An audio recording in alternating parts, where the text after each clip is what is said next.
Hello, and this is Ralph again with Stroke Warrior Radio. Welcome to another episode of Stroke Survivor Interviews. Today, our Tymiak Hawkins. Is that right?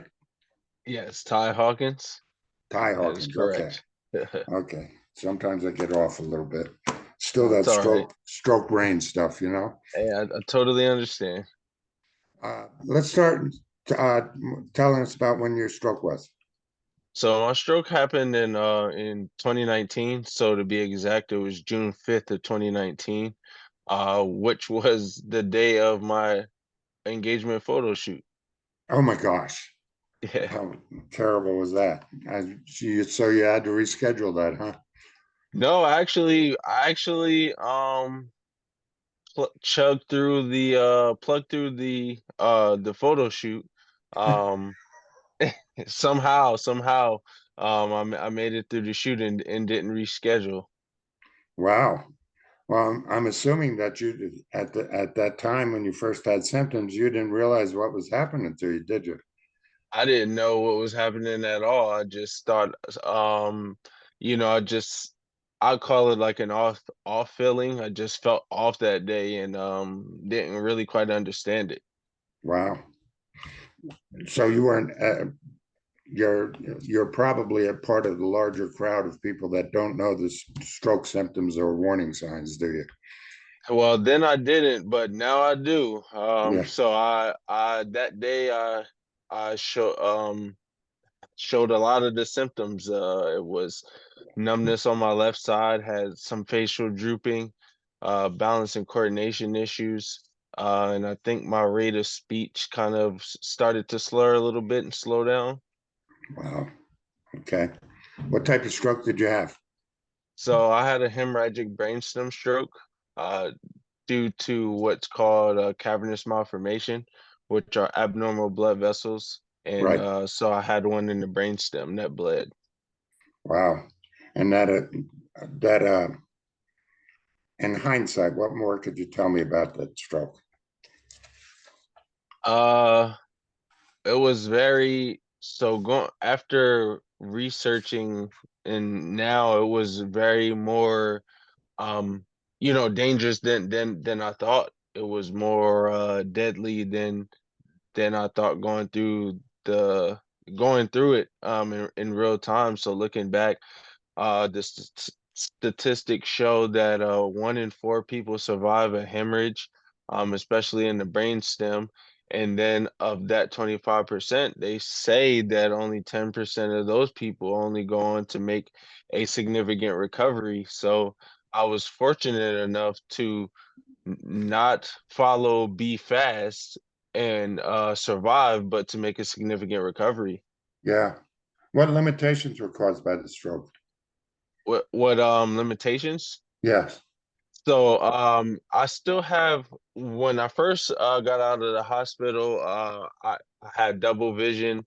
I had a vertical imbalance in my eyes, which causes the double vision, and a convergence issue with my eyes. I had balance issues, left side numbness, neuropathy in my left hand and left foot, which was very problematic because I'm left side dominant. Oh, Uh, I had I developed two other rare conditions. One that impacts my ability to sweat and regulate my body temperature. Um, and I have um I have increased um I have increased I'm just trying to find the right word. So on my left side I have irregularity registering temperature. So oh, it's hard for me to if I touch something, it's hard for me to tell what temperature that it is.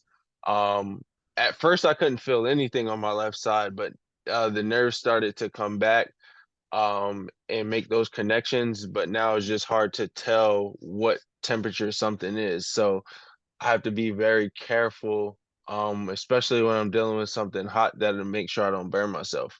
yeah. Especially being left side dominant. How long were you in the hospital? I was in the hospital for 1 week in ICU, and then I was transferred to a inpatient rehab facility for 3 weeks. So I was out of the house for a total of 1 month. Wow. Did you did you finally finish the engagement and get married? I did. So that was one of the bright spots that kept me focused during recovery. So I never in that real time I never really understood the danger that I was in because I was just so focused on recovering for the wedding, which was 3 months later, September 27th. So Wow. I recovered well enough in 3 months to walk down the aisle under my own power and dance the night away, which the doctor said I wouldn't do. Yeah, right. What was your original recovery experience like? At first it was my original recovery experience, it went pretty fast at first and I thought it was pretty smooth and because physically I was making the strides, but um after the wedding and that adrenaline rush kind of died down, that's when the reality kind of set in. That this stroke really happened and impacted my movements, my my processing ability mentally, and we then went into a pandemic. So that yeah, it was we went right into to lockdown shortly after. So it affected wearing a mask in therapy and having trouble regulating my temperature and constantly sweating. So it started out really good and then it started the ebbs and flows with the ups and downs. Yeah. Did you have somebody to help you remember talks with the doctors or asking questions that, I mean, because we all had cognitive things. I don't remember half of my hospital stay. It's like, oh, okay, I talked to the doctor. What did he say? Did you have somebody to help you out with that? I had both my wife was there and then my mom was there to help as well. To Oh, serve good. as a support for both me and my wife. Did you find that that helped later on that they knew all the stuff that you couldn't remember?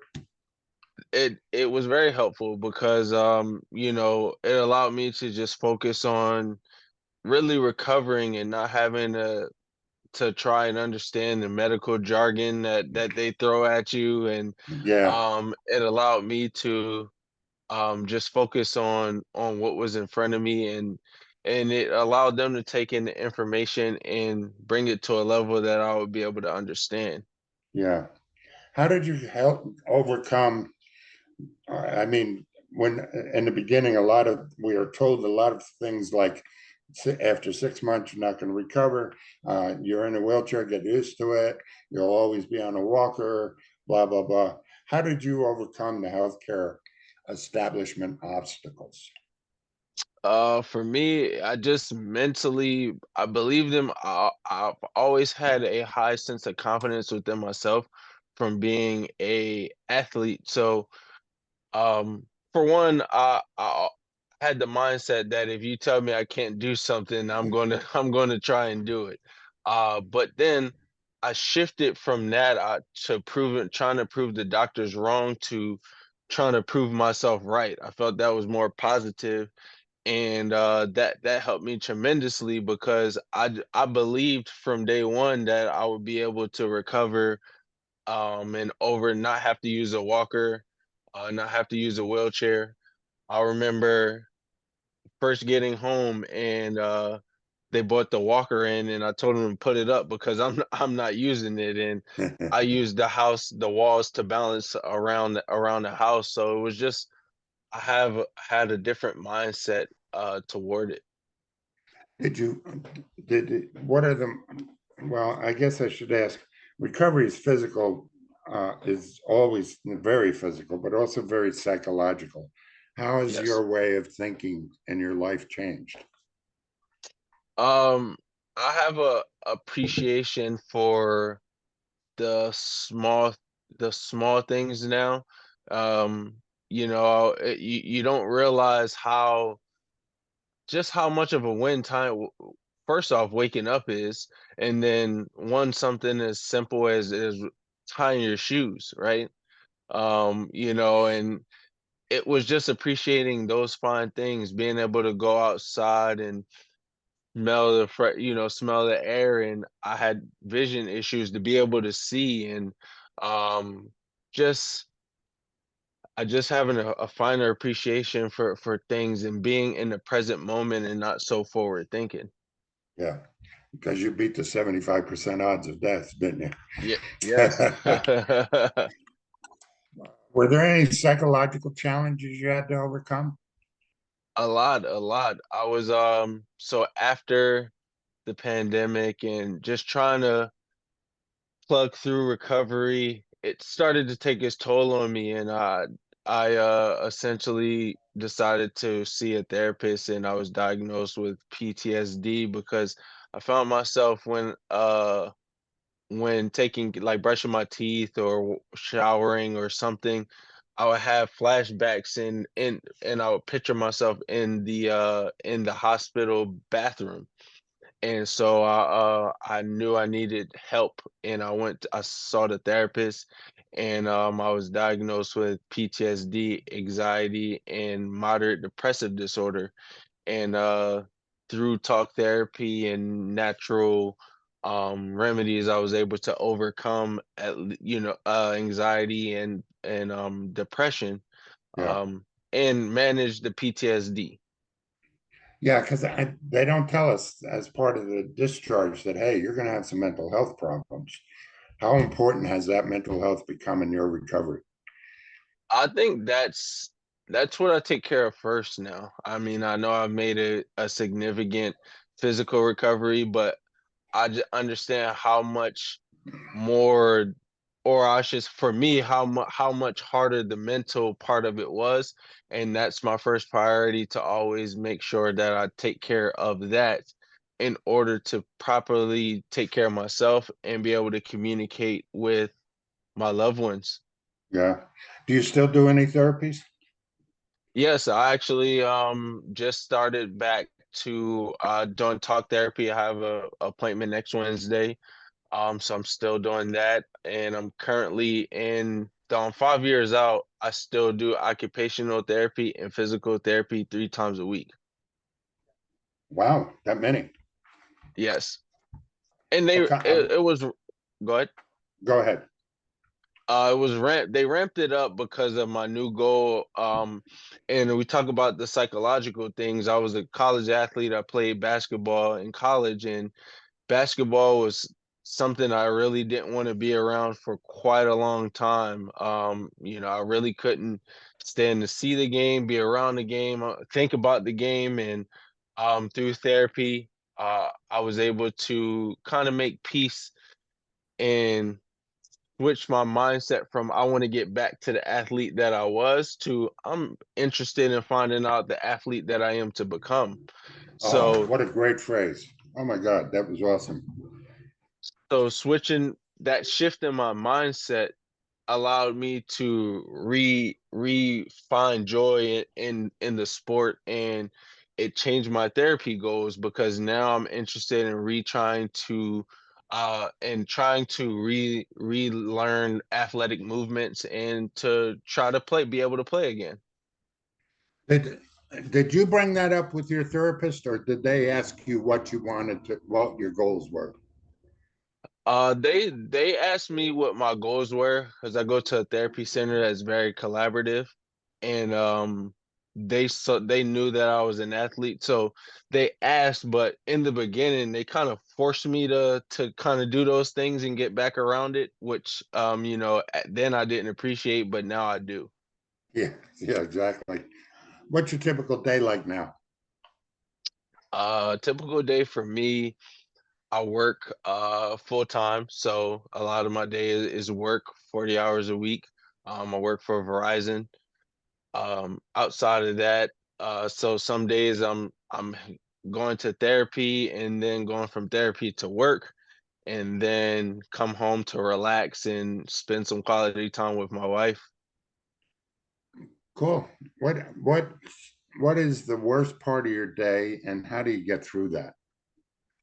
The worst part of my day is when the neural fatigue sets in. Um, I have no control over it. I don't know when it's going to happen, and that's very frustrating. I could wake up and brush my teeth, get dressed, and I'm exhausted, or I can make it through hours of the day and then it just hits me. But I've learned to try to schedule out my day to include naps to counteract that fatigue. Or at least speak up if I'm at work, speak up for myself and let my management team know that hey, I need to take a extra break to manage this. And that's allowed under ADA, right? Yes. Yeah, very nice. Um, in what ways has your stroke made your life better, or should I say more rewarding? Um, for one, like I said, I appreciate the moment now, and I appreciate the smaller things. So I don't really take anything for granted. I always try to find the lesson in what's going on. Um, and then this having this stroke, it provided me with a community that I never would have never known existed. Like this connection here, you know, and just receiving messages from people worldwide that have been using my story as a source of inspiration has been very, you know, touching and very moving. And I felt like I've gained a sense of purpose from this. Yeah, I find that so amazing from the stroke recovery community, that how willing everybody is to share their stories and talk to other survivors. Did you, how long did it take before you met another survivor? It took, I would say, it was during the it took about, it took almost a year, I would say. Wow. It took almost a year, because that first 6 months, well, I had my wedding 3 months later. I returned to work 6 months after that prematurely, and then the pandemic happened and things kind of shut down. So that's where I found, I would say, I believe the first survivor that I virtually met, his name was Kyle, and from there it just kind of just was a snowball, or a snowball effect, was just meeting people all around. Did you find that meeting other survivors increased your stroke recovery quality? I do, because I think until then I relied heavily on my wife to understand what I was going through, and you know, she's been amazing, but I won't say but. She's been amazing, and I know it was hard for her to take on a lot of that. So it helped me to become a part of a community of people who could fully understand and relate, and that I could speak, you know, my experience too, and that I could lean on, that had some prior understanding before me. Yeah, I found the same thing. It was amazing, and um, it increased my recovery tenfold. This is a kind of a deep question, I guess. Do you see yourself differently as a person now that you're in this stroke warrior journey? I do see myself, and I struggle to get here, because I always wanted to be that old person that I was.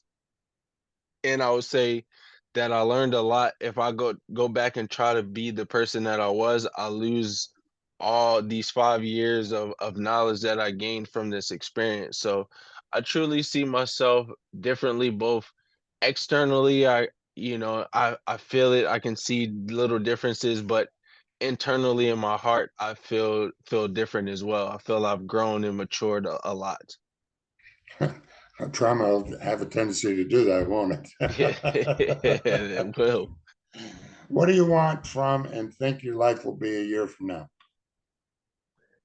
Um, I mean, What I want out of my life is to just continue to walk in my purpose, is to continue to find who I am to become, and understand who I am, and just to be present in each of those moments and appreciate those moments. So I don't know what it'll look like. I'm excited to see how it unfolds.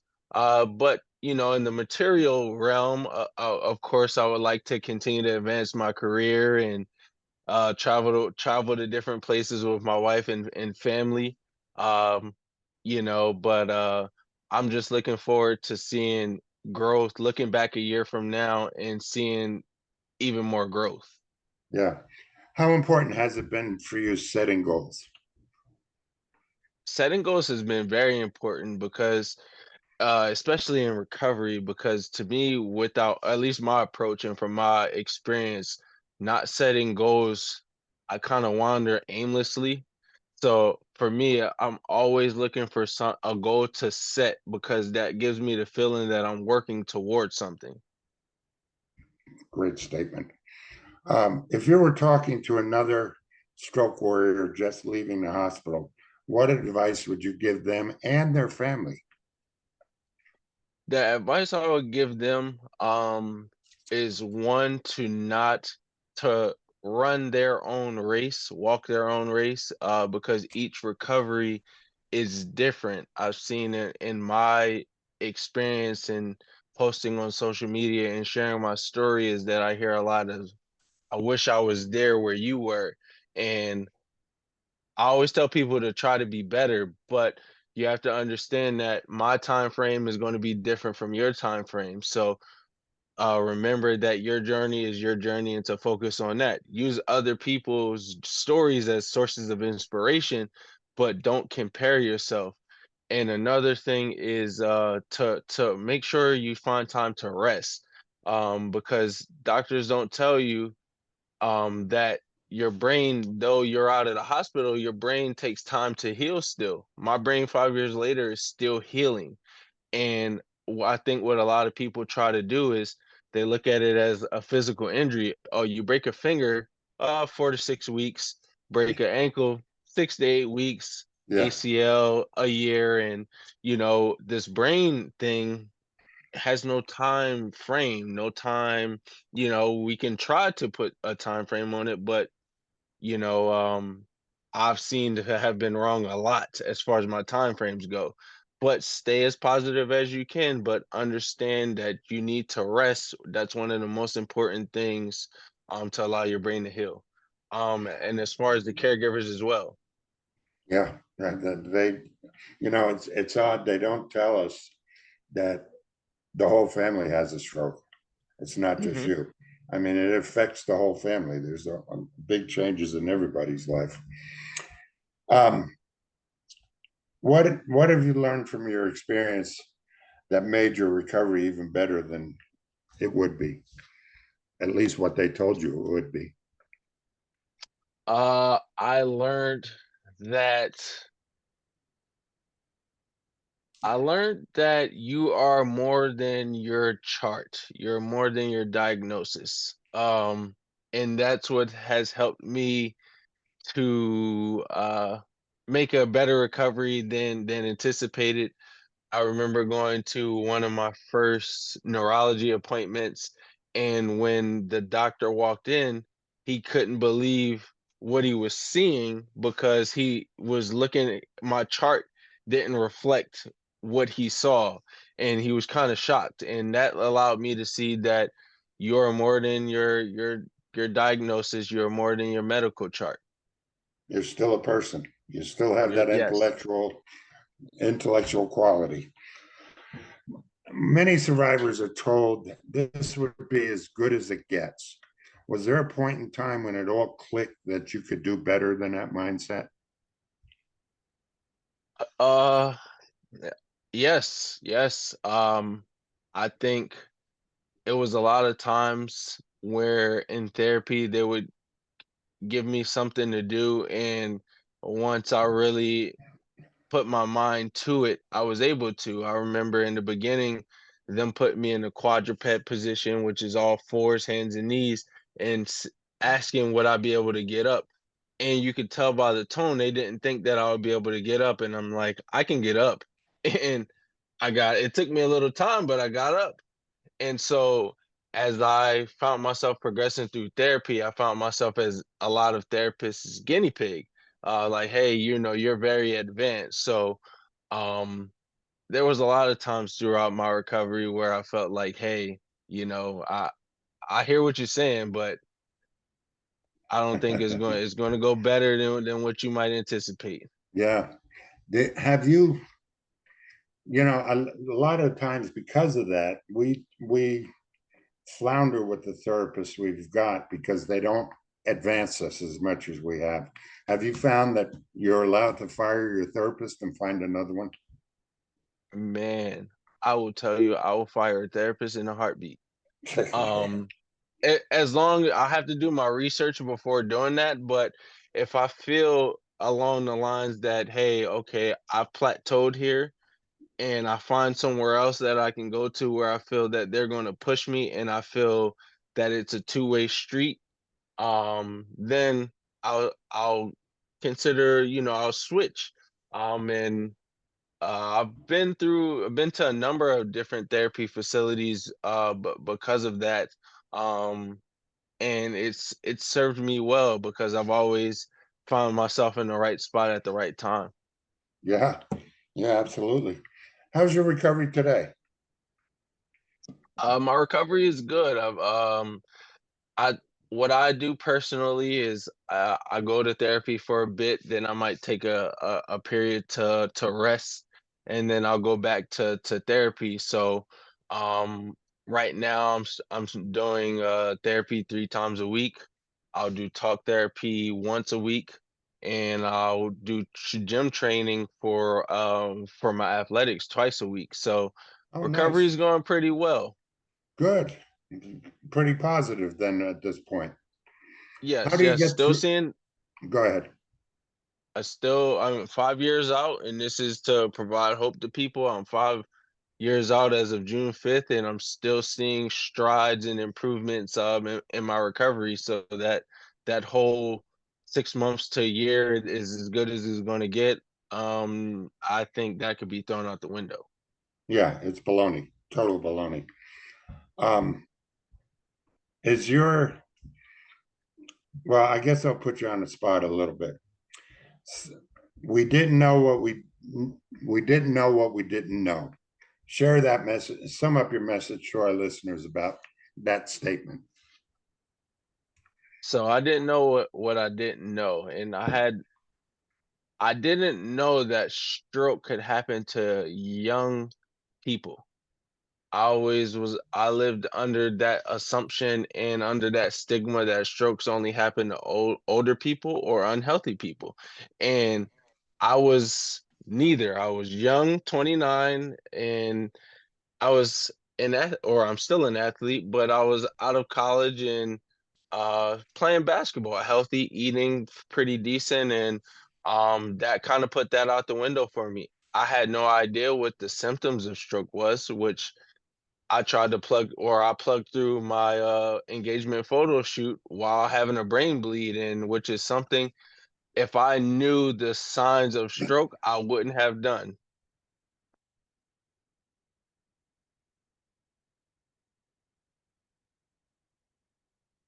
I think you're on mute.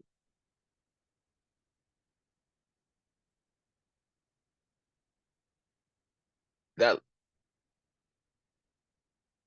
you're on mute. Did you find that trying to do the things that you did before that they said you couldn't do was, and even though it may have looked ugly, is it become a part of your brain relearning? For example, I didn't think I could do physical work because I was a contractor. So, I mean, I've done landscaping, building, all kinds of things. So I finally started to do yard work again, landscaping work, Okay. you know, and like I said, it was ugly. It was real ugly. Yeah. I couldn't last for more than an hour, and I would be wiped out for hours after that.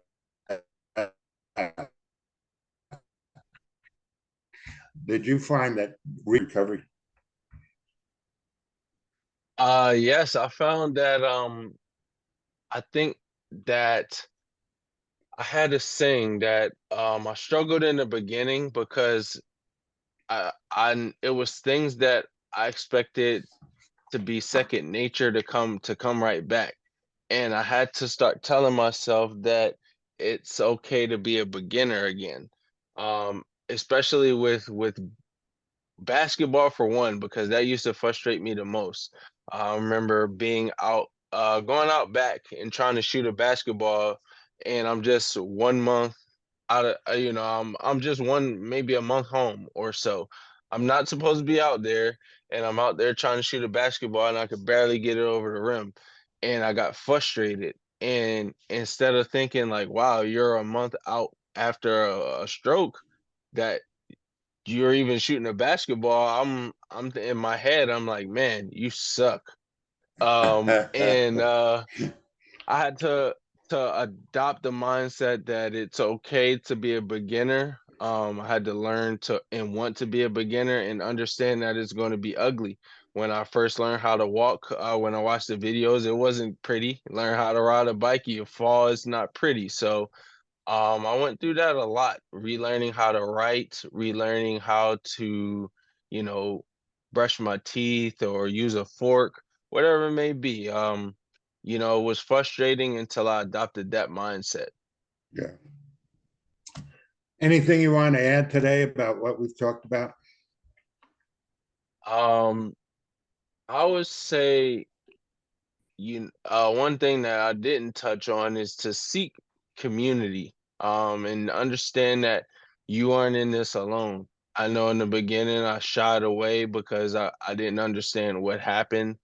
But once I found community, and it's been not just community for me, but community for my loved ones that experienced this with me, finding support groups for them as well. And it's been great. It's some of the I tell people that I've gotten support from, strangers that I never met, and it's meant the world to me.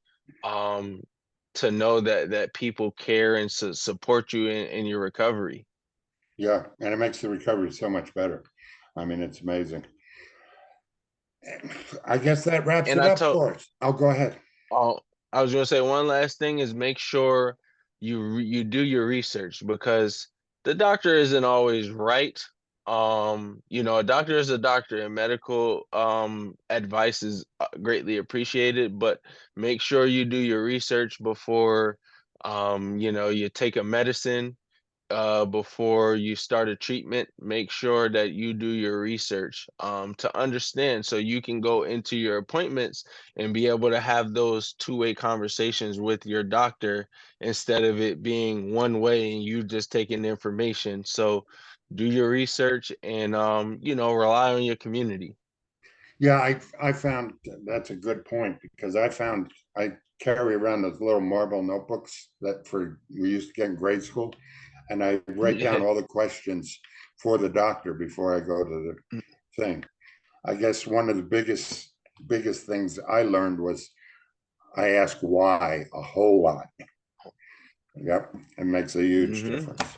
That, though it might frustrate them, that is a great question, because I'll give you a few examples. I went the original neurologist that I had wanted to perform a what's called a gamma knife radiation procedure to kind of solderize the malformation.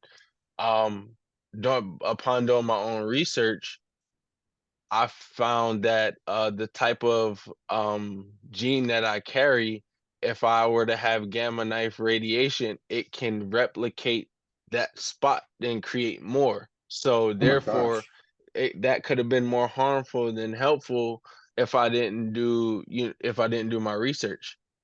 Then another, after seeing a psychologist and eventually a psychiatrist who can then administer medicine, I was given, antidepressants, and tried them out, and it made my mood worse. Um, and so what I did was I researched I would ask the doctor, what is this supposed to help me with? And when they gave me that answer, then I would go on the internet, and I would search natural remedies of what this doctor was trying to help me with.